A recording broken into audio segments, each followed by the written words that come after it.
Grace and peace, you guys. Welcome back to Unshakable. Listen, I am in a pleasant mood today because I came across a news story that I said it is about time. First of all, we need to give a shout out to Dr. Mark Brown, the president over there down there at Tuskegee University. Yeah, we need to, one, shake his hand and say thank you.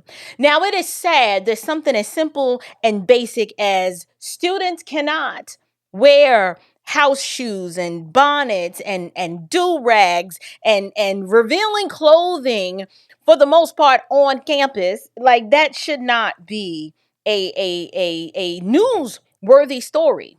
But in 2026, where standards have gotten so low and just standards have been completely abandoned, this story is making the news. So let's take a look at this news story, and we're going to engage with it because this is super important, you guys. Social media is in an uproar following Tuskegee University's announcement of a dress code ahead of welcoming students back to campus. WVTM 13's Kayla Davis sat down with a Tuskegee grad and an incoming freshman to hear their thoughts on this controversy.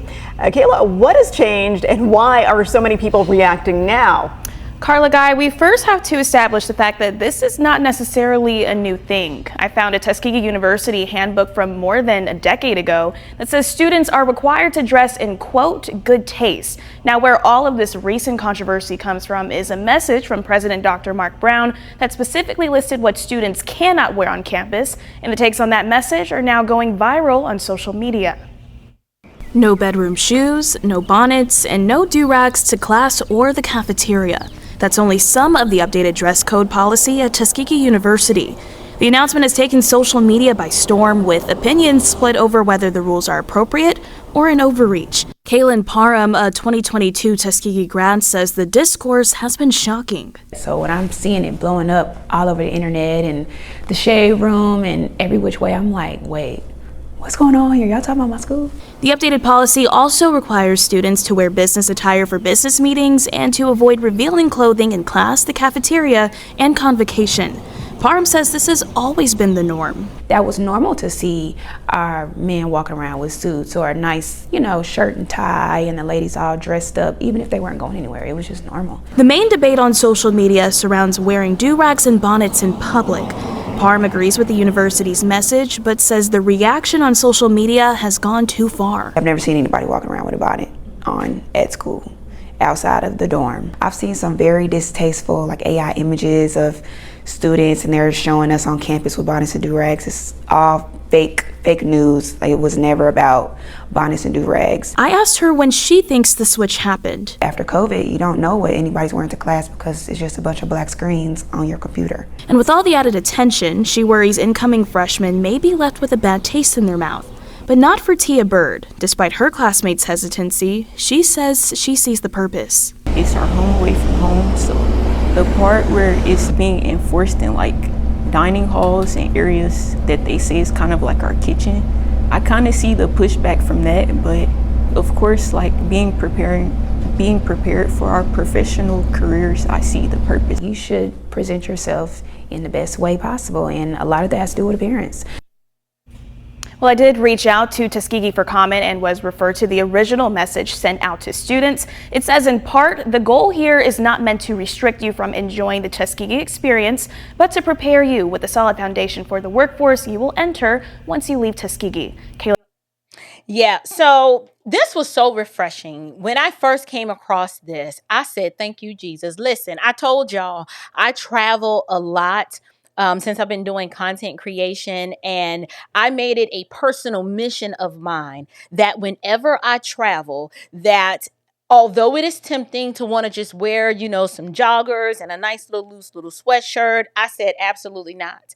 I said, it is important for me to shape the cultural narrative surrounding what women who look like me look like. And so I made it a personal mission that whenever I travel, I would either wear a nice pantsuit or a blouse and a skirt or a dress, preferably. My dress of choice is normally, or my outfit of choice, I normally choose a dress and a cute shoe, and I just want to look put together. I don't want to look like I just got drug out of bed. I don't want to look like I just got into a fight or getting ready to go and fight. I want to look presentable because I represent my family. I am representing my community. I am just representing, it is so much deeper and bigger than me. And so that is my personal mission. It's also my personal mission just when I'm around here, out and about in my local community, that you look the best that you possibly can. No, you don't have to do a full face of makeup and a full face beat unless you want to. But at the end of the day, my mother instilled these values in me, and the idea of going out with a bonnet and some slippers or overly revealing clothing, which is just unacceptable because it is a reflection of what's going on definitely in here, and then furthermore it's a reflection of what's going on in here. So here's what I want to do. I want to read to you guys, if you know anything about Tuskegee University, it is an historically Black college or university now, founded by Booker T. Washington. And if y'all know anything about me, y'all know I love some Booker T. Okay, Booker T is that dude, and I have such warm affection for him in my heart because you have to understand, Booker T. Washington was an emancipated slave who literally, he wrote an autobiography called Up From Slavery, and he details what life was like post-slavery. This 9-year-old emancipated slave who only had a desire to want to read and to educate himself and to elevate himself, regardless of how difficult it was or what the obstacles that were presented his way, despite the fact of discrimination and racism. He was able to do amazing things in spite of all odds because he had a will and a desire to do so. And he understood the importance of, if you are an emancipated slave, you must learn how to function in your freedom. And so I bring up Booker T. Washington because he was the founder of the Tuskegee Normal Institute, now known as Tuskegee University. And while Booker T. Washington was inspecting buttons and grease spots over a century ago, somehow in 2026, asking grown college students not to wear bonnets and do-rags in certain common areas, and especially in the classroom, in the cafeteria, now all of a sudden, to some, not all, it has now become oppression. And I've even heard people say, well, this is overreach and a violation of our personal expression. Now, I know many of you think that, ironing your shirt and asking you to not look like a hobo is now considered what they call respectability politics, and somehow wearing slippers out in public are an instrument of Black liberation. But please be serious.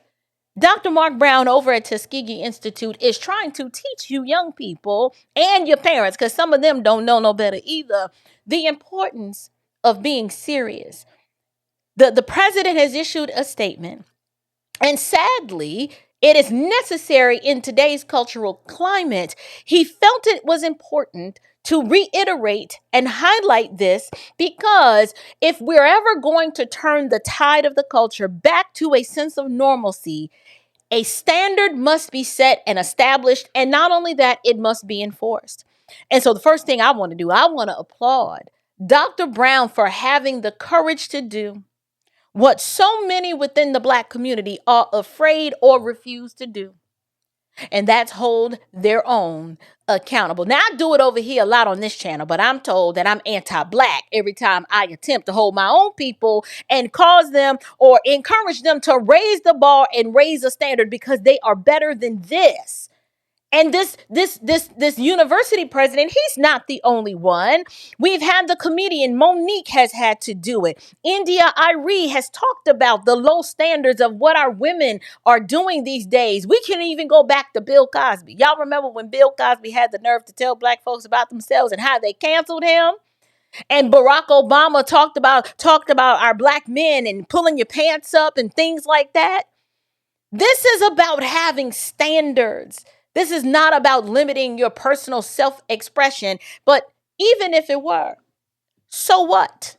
You are going to college to learn something and to prepare yourself to live out in the world. This is not a place where you get to come and do whatever the heck you want and then expect everybody to bow the knee and adjust to whatever random standard that you are setting for yourself. No, you are going to university to learn how to navigate in the real world, where if you want to be taken seriously, you must show up and look like you know what it means to be serious.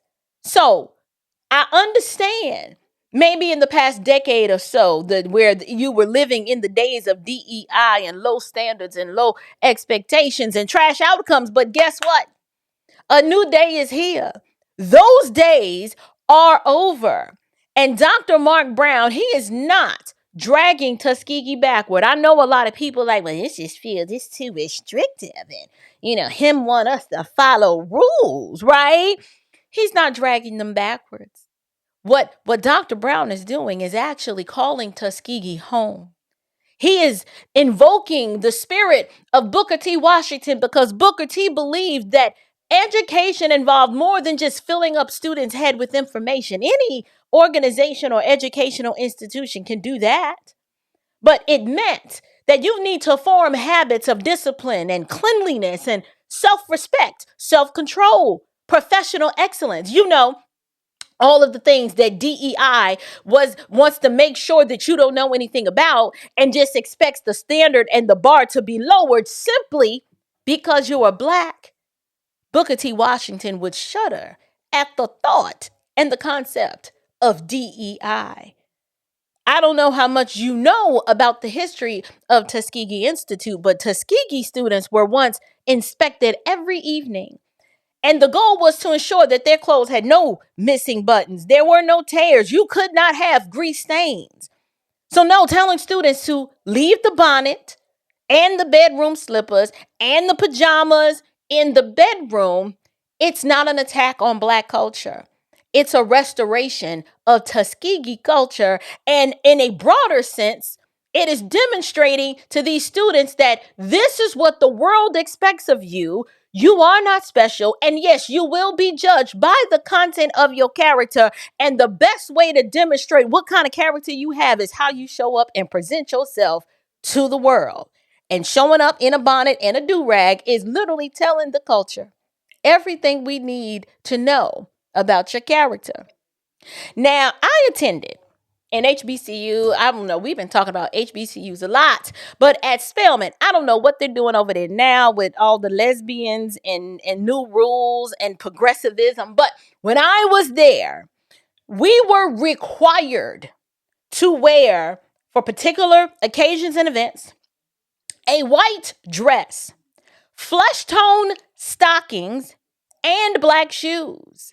Whether it was convocation or chapel or graduation or any other important occasion, you would not dare show up to a symposium or a workshop or a seminar, any other event, looking any old kind of way and looking a hot mess. First of all, I remember days of going to class comfortable. Maybe a pair of sweatpants and some Air Force Ones, or maybe a flip-flop and a Spelman t-shirt. You didn't have to be dressed to the nines all the time. But there was an overarching standard. Wearing pajamas and rags and things on your head, it was just a no for us. And on Friday, listen, Friday wasn't called Fashion Friday for no reason. It was called Fashion Friday because you showed up and you kept your best stuff for Friday, because you had to be seen and you needed to be fly. And so I am so glad to see standards being restored at a historical institution, that if they allow the culture to overshadow what they should be doing, they would be relaxing the standards, which is going to open up that university to an element of hoodlicious, hood rat, or ratchetang and pavement 8 behavior. People are more inclined to engage in behavior that's unbecoming if they are dressed so relaxed and so comfortable that they actually forget where they are. I think this is a good thing. And the fact that the president had to reiterate it says It may not have been a super major problem. Maybe it was a small problem that he was trying to get ahead of so it doesn't become a big problem.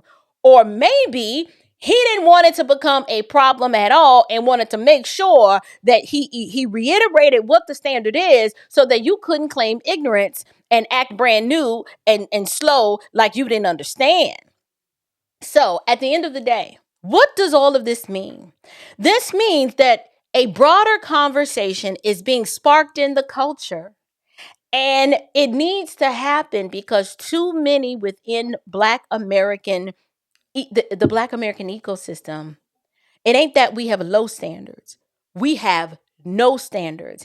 And now the bonnet brigade and the slipper, the people wearing the slippers and the sagging pants and the revealing clothes, they are now becoming the poster children. They are becoming the litmus test for what it means to be Black. And that should never be. We don't see our white peers holding up the person that you would describe as the poor white trash person. You don't see them holding them up as their standard bearer.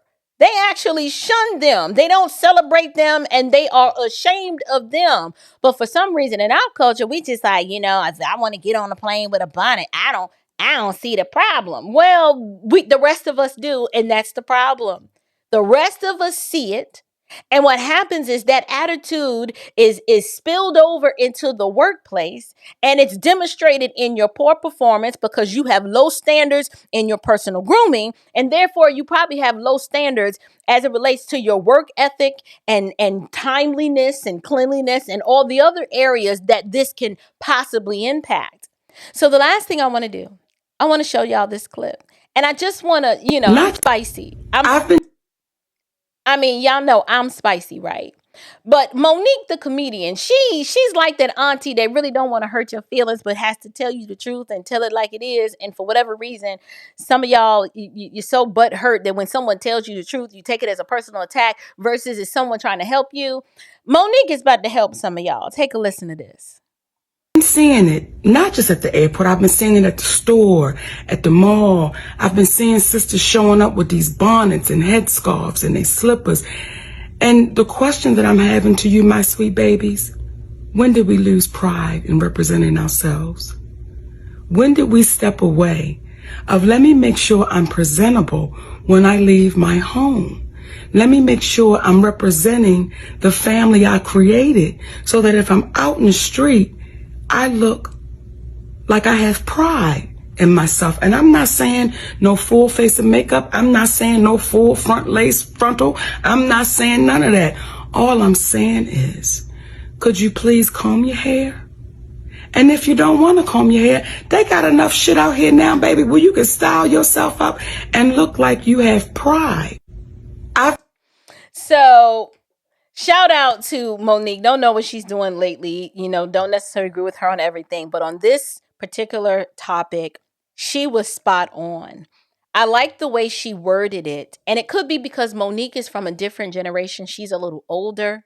The thought of coming out with rollers in your hair and bonnets and slippers was just shameful. It was embarrassing.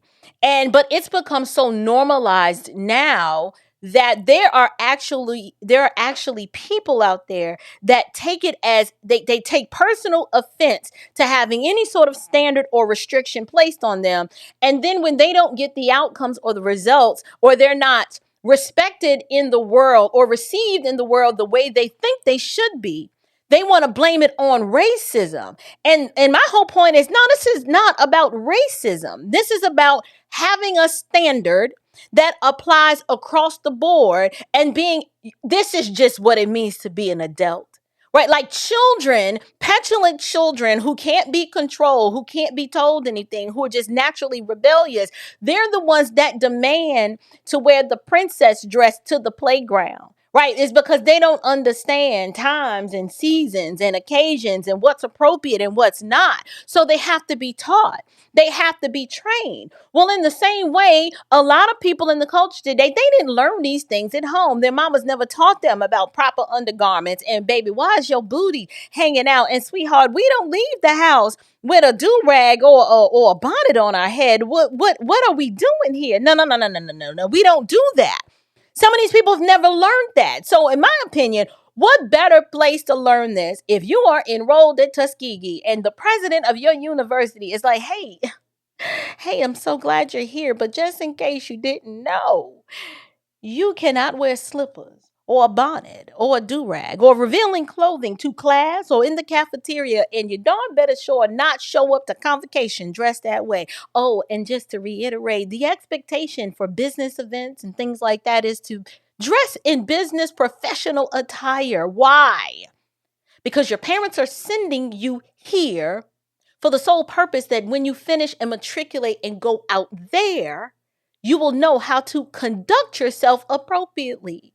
And you can get a job. You'll know what to wear to an interview. You will walk around in the world well adjusted and mature and full of esteem of yourself and esteem of others, because you care about the things that matter. And one of those things is how you present yourself to the watching world. So I'm curious to know, what do you guys think about the president of Tuskegee University, Dr. Mark Brown? Y'all, we need to write him a letter and say thank you. Maybe the rest of the culture will take a cue from Tuskegee and they can lead the way in this endeavor, because some of these schools have no standards at all, and some of them have standards, but they've become way too relaxed.